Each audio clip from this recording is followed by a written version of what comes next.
We have made our submission, and our submissions address basically 3 issues, which are all linked to my suspension. The first part of the submission looked at the public service rule, which the Honorable Minister made reference to in writing my suspension letter. And we noticed that the section of the public service rule that she quoted actually does not exist in the public service rule, because she quoted 03405 and 03406, which does not exist. But we anticipate that the intention was to make reference to 030405, 030405. And we also look at that section and strongly believe that that section does not give her the power to suspend me. We also look at the Investment and Securities Act, which clearly my appointment letter says everything regarding the DG of SEC should be governed by the provision of the Investment and Securities Act. We had commanded these hallowed chambers for this committee, which is consistent with Section 88A and B of the Constitution. And we had drawn a contrast with the greatest respect to the Honorable Minister to several of the steps that were taken, including the suspension itself and the processes that were taken by the Honorable Minister in implementing that suspension. And we had said in contrast that one of the things that was done was setting up of an administrative panel of inquiry against Mr. Munir Gwarzo by the Honorable Minister. And then we had submitted that that is inconsistent with Section 36(1) of the Constitution.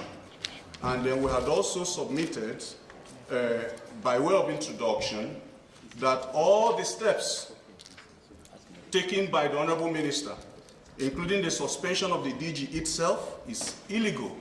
We did not immediately suspend Mr. Gwarzo because every allegation is just that, it's an allegation. It must be subject to some scrutiny, and the policy of the whistleblower unit is they have 2 levels of investigation. One is cursory and the other is detailed. Due to the seniority of Mr. Gwarzo in the market and the potential impact of the matter, I asked them to go straight to level 2, which is you either prove a case or we throw this out. They came back with evidence that suggested that there was a very real need to issue a query to Mr. Gwarzo, which is the procedure. Mr. Gwarzo was then queried. He responded. But unfortunately, his responses contradicted the evidence that we had at hand.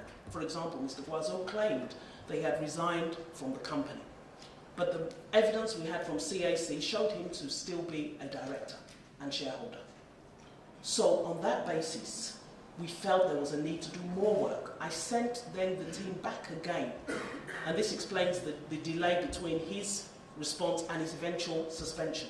Back again, because when you have 2 pieces of conflicting evidence, he attested that he had resigned in 2012. Meanwhile, CAC was still showing him to be both a director and a shareholder.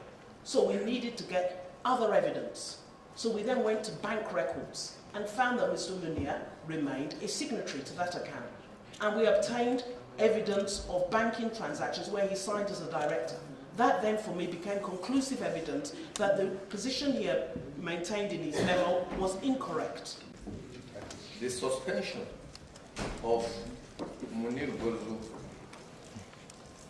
the suspended DG of SEC, was carried out in accordance with the public service rules. Because we believed that Munir Gwarzo is technically not the normal civil servant you would expect. He is a political appointee who has a tenure of appointment to run for the first 5 years and probably for another 5 years. So he comes under the purview of the public service rules. And the minister, in her position as the board, because as we are speaking now, there is no board of SEC.